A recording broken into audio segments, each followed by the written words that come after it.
उत्तर प्रदेश के शाहजहांपुर में केंद्र सरकार के बजट को लेकर पूर्व मंत्री ने प्रेस वार्ता के दौरान कांग्रेस पर जमकर हमला बोला। उन्होंने कांग्रेस के मंत्री सुरेश के बयान पर पलटवार करते हुए कहा कि अपनी सरकार के कार्यकाल के दौरान होने वाले घोटालों के बारे में वह बताएं। कांग्रेस सरकार में कोयला घोटाला, कॉमनवेल्थ गेम घोटाला, 2G स्पेक्ट्रम एवं सैकड़ों बड़े बड़े घोटाले हुए हैं। कांग्रेस सरकार व सपा नेता रामगोपाल यादव पर भी पूर्व मंत्री जमकर भड़के।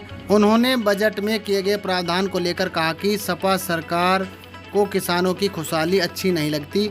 उन्होंने सपा नेता रामगोपाल यादव पर भी हमला बोलते हुए कहा कि उनकी सरकार में 6-6 साल तक चीनी मिलों पर किसान धरना देते थे। 11 चीनी मिलें सपा पार्टी के समय में बंद हो गई थी। वहीं बहुजन समाज पार्टी ने 21 चीनी मिलें बेचती थी।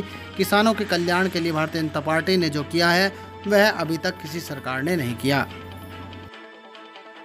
प्रोफेसर रामगोपाल का कहना है कि ये धन्ना सेठों का बजट है और केंद्र सरकार बहुत ज़्यादा दिन नहीं चलने वाली है, बहुत जल्द ही नई सरकार देखने को मिलेगी।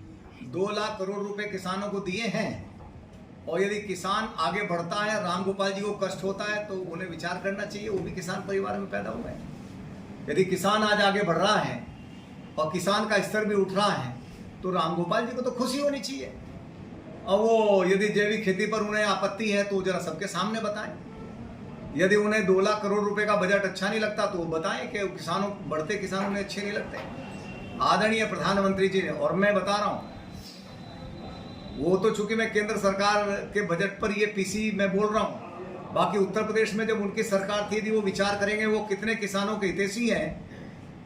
6-6 साल तक गन्ना किसान धरना देते थे मिलों पर, 6-6 साल तक। 11 चीनी मिलें बंद कर दी थी समाजवादी पार्टी ने और 21 चीनी मिलें बेची थी बहुजन समाज पार्टी ने। मैं बधाई देना चाहता हूं आदरणीय मुख्यमंत्री जी को कि आदरणीय प्रधानमंत्री जी के आशीर्वाद से सारी मिलों को अपग्रेड करने का और सारी बंद मिलों को चलाने का काम यदि किसी ने किया है तो डबल इंजन की भाजपा सरकार ने किया है। और आज एथेनॉल में जहां हम 10वें नंबर पे थे, ये गर्व होना चाहिए। और मैं तो कहता हूं राजनीति से हट करके रामगोपाल जी को तारीफ करनी चाहिए। ये केवल भारतीय जनता पार्टी के लिए अचीवमेंट नहीं है, ये उत्तर प्रदेश में रहने वाले हर नागरिक के लिए अचीवमेंट है कि आज एथेनॉल उत्पादन में भी देश में उत्तर प्रदेश नंबर 1 पर है।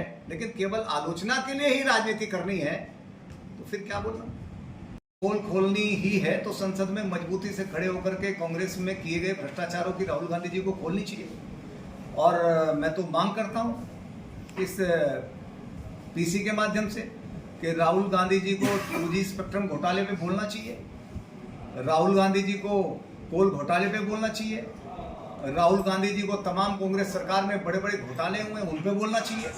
जरा साहस तो जुटाएं, देश के सामने चित्र तो आए कि आखिर उनके द्वारा क्या क्या अपराध देश के साथ किए गए हैं। एक बार पता तो लगे देश को भी। राहुल गांधी जाते हैं अमेरिका तो यहाँ की भारत की आलोचना करते हैं। जो व्यक्ति दूसरे देश की यूनिवर्सिटी में जाकर के और अपने देश की आलोचना कर सकता हो, उस व्यक्ति से देश के हित के बारे में कोई उम्मीद की नहीं जा सकती। और बिहार पर बजट में ज्यादा ध्यान दिया गया है।